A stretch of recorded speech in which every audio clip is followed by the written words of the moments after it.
Alright, so today I'm gonna try to finish up my background of the waterfall.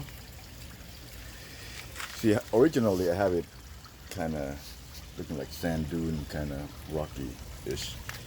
But since I'm gonna use this piece of rock as a capstone, so I'm trying to make everything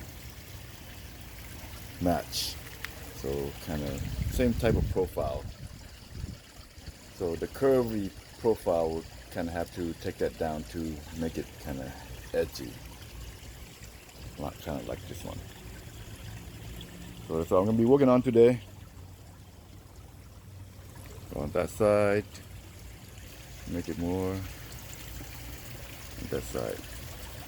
And kind of close up the pipe.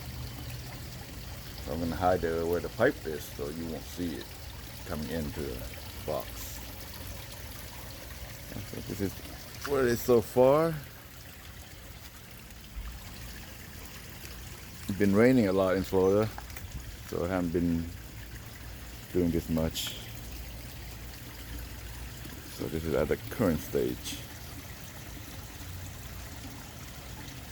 Alright, I'm gonna get to work. Thank you.